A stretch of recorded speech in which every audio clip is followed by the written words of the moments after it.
Chapter 4. Escape through the Heather. We had no time for conversation. "Come," Alan said, and started running along the side of the hill, keeping low to the ground. I followed him like a sheep. We ran and ran, faster than I had ever run before, and my heart was beating wildly. Sometimes, to my surprise, Alan straightened his back and showed himself to the soldiers who were chasing us. After 15 minutes, Alan stopped, lay flat in the heather, and turned to me. "Now," he said, "this is serious. Do what I do if you don't want to die." And just as fast, but much more carefully and secretly, we went back, almost the same way that we had come. At last, we arrived back in the wood where I had found Alan. We fell down in the heather and lay without moving for a long time. My legs hurt, my head was aching, and I thought I was dead. Alan was the first to speak. "Well," he said, "that was hot work, David." I said nothing. I had seen murder done. I knew that Colin Campbell had been Alan's greatest enemy, and I had found Alan hiding in the wood. Although I didn't think that he had actually shot Campbell, I felt sure that he had planned the killing. I could not look at him. "Are ye still tired?" he asked. "No," I replied, my face turned away from him. "No, I'm not tired now. Alan, I can't stay with you. I must leave you. I liked you very much, but we're two different people, that's all." "You must explain what you mean by that, David," said Alan, looking very serious. "Alan, why do you ask? You know very well that Colin Campbell is lying dead in the road, in his own blood." Alan was silent for a moment. "Well, Mr. Balfour of Shaw's," he said at last, "I promise ye that I did not plan the murder, or know anything about it." "Oh, thank God for that," I cried, and offered him my hand. He did not appear to see it. "I don't know why you're so worried about a dead Campbell," he said. "I know that you hate their clan, Alan, but taking a life in cold blood is a terrible thing to do. Do you know who did it?" "I wouldn't recognize him again," said Alan, shaking his head sadly. "I'm good at forgetting, David." I had to laugh at that. Then I remembered something. "When we were running away, you showed yourself to the soldiers to give the murderer a chance to escape." "Any Highlander would do that. The best place for the lad who shot Colin Campbell is the heather, and we must all do what we can to help him keep away from the soldiers." I shook my head at this. These Highlanders were strange, wild people, to be sure. But Alan was ready to die for what he thought was right, and I liked him for that. I offered him my hand again, and this time he took it. "Now, David," he said, "we must escape too. The Campbells will accuse us both of the murder." "But we didn't do it," I cried. "We can prove that in court." "Man, I'm surprised at ye," said Alan. "Do you not know that if a Campbell is killed, the accused has to go to court in Inverary, in the heart of Campbell country? When the Campbell lawyers have finished with ye, ye'll be dead." This frightened me a little. "All right, Alan," I said. "I'll go with you." "But remember," said Alan, "it'll be a hard life. You'll have to sleep in the open air, and you'll often have an empty stomach. You can choose. Either live in the heather with me, or die at the hands of the Campbells." "That's easy to decide," I said, and we shook hands on it. When we looked between the trees, we could just see the redcoats of the soldiers still moving away from us across the hills. Alan smiled. and told me that we would go first to the house of his clansman, James Stewart, and then to the lowlands. The Campbells and the English soldiers would not think of looking for us there, and Alan could find a place on a ship sailing to France. We walked for several hours, and arrived that night at a large house in a valley. There were lights in all the windows, and people were running in and out of the open doors. Alan whistled 3 times, and we were met at the door by a tall, good-looking man of about 50, who welcomed us in Gaelic. "James Stewart," said Alan, "I'll ask you to speak in English, because my friend here comes from the lowlands and cannot speak Gaelic." James spoke politely to me for a few moments, but soon he turned back to Alan with a very worried look on his face. "This is a terrible accident," he said. "It will bring trouble to all of us." "Well, man," said Alan, "you should be grateful that Colin Campbell is dead." "Aye," replied James, "but he was killed in Appin, remember that, Alan? So it's the Appin Stewarts who'll be accused, and I'm a man with a family." I looked around me. Men with white, frightened faces were hurrying here and there without any clear idea of what they ought to do first. Some were hiding guns and swords, while others were burning papers. When James saw me looking surprised, he explained, "The soldiers'll search my house first, you see, and I don't want them to find anything." We went inside and met James's wife and children, who were crying in a corner. I felt very sorry for them, but we did not have much time to talk. Alan explained what we needed for our escape, and soon James's men brought us 2 swords, 2 pistols, some food, a cooking pot, and a bottle of whisky. We needed money too, because Alan had given his gold to another man to take to France, but James had only a little to give us. "You must find a safe place somewhere near," he said, "and send me a message. I'll find some more money for ye, and send it to ye. But Alan," and here he stopped for a moment, biting his finger worriedly, "I'll have to accuse you of killing that Campbell. I'll have to. If I don't, they'll accuse me. I have to think of myself and my family. Do you see that?" "Aye," said Alan slowly, "I see that. And I'll have to accuse your friend from the lowlands too. You see that, Alan? Say that you see that." Alan's face went red. "It's hard on me, James. I brought him here, and now my friends accuse him of murder." "But just think, Alan, man," cried James. "The Campbells will be sure to accuse him, and I have children." "Well, sir," said Alan, turning to me, "what do you say? If you do not agree, I won't let James do it." "I cannot understand why we don't accuse the man who did kill Campbell," I replied sharply. "But accuse me, Mr. Stewart, if you like. Accuse Alan. Accuse King George. I am Alan's friend, and if I can help his friends in any way, I don't mind the danger." So that night we started our long journey to the lowlands. Sometimes we walked, and sometimes we ran. But although we travelled as fast as we could, daylight began to appear before we had found a good hiding place. We were in the rocky valley of Glencoe, with high mountains on both sides, and a river running fast through the middle. Alan was clearly worried. "The soldiers will find us easily here," he said. He looked around and saw a great rock about 7 meters high. With difficulty we both climbed to the top of it. Then I saw why he had chosen it. The top of the rock was shaped like a plate, and there was room for 2 or 3 men to lie there, hidden from the people in the valley. At last Alan smiled. "Aye," he said, Now we have a chance.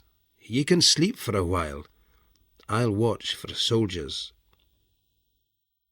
But when I woke up, several hours later, the valley was full of redcoats, and Alan was looking worried again. "If they go up the sides of the mountains, they'll see us," he said. "We'll just have to stay here and hope they don't. When it's dark, we'll try to get past them." That was a terrible day. We lay on the rock, baking in the sun, with no water, only whiskey to drink. We could hear the English voices of the soldiers all around us, but luckily they did not look up at our rock. In the afternoon, when the soldiers seemed sleepy after their lunch, we decided to try to escape, and we climbed very quietly down from the rock. The soldiers did not notice us as we moved carefully from rock to rock, and soon we were safely in the next valley. That evening we washed ourselves in the river and ate cold porridge, which is a good meal for a hungry man. We continued walking eastwards all night, over the great dark mountains. Alan was very pleased that we had left the soldiers behind, and whistled happily as he walked. Before daylight, we reached a cave that Alan had used before, and here we stayed hidden for 5 days. Alan went down one night to the nearest village, to the house of one of his clansmen. He sent this man to James Stewart to tell him where we were hiding, and after 3 days the clansman returned with a purse of money for us and a message from Mrs. Stewart. We discovered that James was already in prison, accused of murder, although people were saying that Alan Breck had actually fired the shot, and there was a price of £100 on my head, as well as on Alan's. I began to think that I would be safer alone. Alan was very recognizable in his fine French clothes. It was going to be dangerous to stay with Alan, and expensive too. Mrs. Stewart had only managed to send £5, and Alan had to travel as far as France. But I still had £2, and only needed to reach Queen's Ferry, so I would have to give some of my money to Alan. Staying with Alan meant both danger and expense. But my honest friend did not think in this way at all. He felt sure that he was helping me, so what could I do except keep quiet and hope that everything would be all right? We started travelling again across the mountains, and by daylight came to wild, open moors, covered with purple heather. Because anyone on the hills around us could easily see us when we stood up, we had to walk or run on our hands and feet like animals. It was another hot summer day, and my back ached badly after a few hours. I wanted a rest and a drink of water, but when we stopped, we saw the redcoats of soldiers on one of the hills, and we had to go on. We walked or ran all day and all night. People who talk of tiredness do not know what the word really means. I did not know who I was or where I was going, and I did not care. I thought that every step would be my last, and I hoped that death would come soon.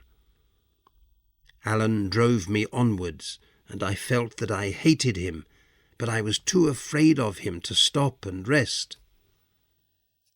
When daylight returned, we were stupid with tiredness, and had become careless. Suddenly, 3 or 4 wild-looking men jumped out of the heather and took us prisoner. I was not afraid, only happy to stop running for a moment. But Alan spoke to them in Gaelic. "These are Cluny Macpherson's men," he said quietly to me. "You remember him, the head of the Macpherson clan?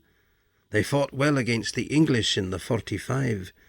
After that he didn't go to France like the other clan chiefs. No, he's been hiding here ever since, and the soldiers have never managed to find him. His clansmen bring him what he needs." We were taken to a cave, well hidden by trees and rocks, and Cluny Macpherson himself came forward to welcome us, like a king in his palace. He seemed to live well in his cave, and he offered us an excellent meal prepared by his cook. But I was too tired to eat, so I lay down at once and slept. In fact, although I did not know it, I was seriously ill and could not get up for 2 days.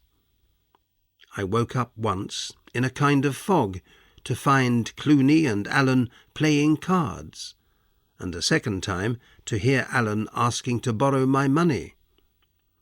I was too sick and sleepy to refuse, and gave him my purse.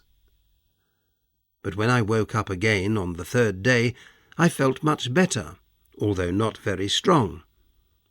I noticed that Alan was looking very ashamed, and I realized at once what had happened. "David," he said miserably, "I've lost all our money at cards, yours as well as mine."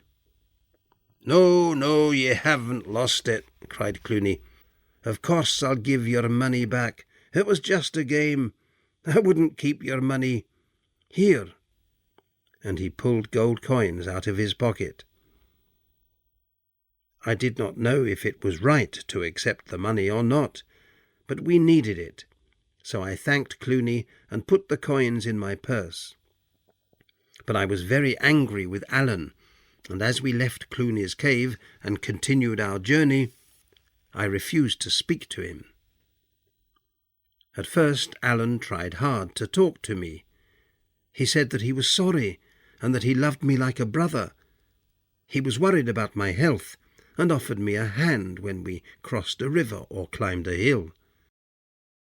But after 2 or 3 days, when he realized that I was still angry with him, he too became angry and laughed at me when I fell or seemed tired. We travelled by night, through endless rain and strong winds, and slept in the wet heather by day. I was feeling more and more miserable. My illness had returned, and I was beginning to think that this terrible journey would only end in my death. Alan will be sorry when I die, I thought. How childish I was. Alan continued to laugh at me and call me names, and by the 6th night I had had enough. I stopped and spoke angrily to him.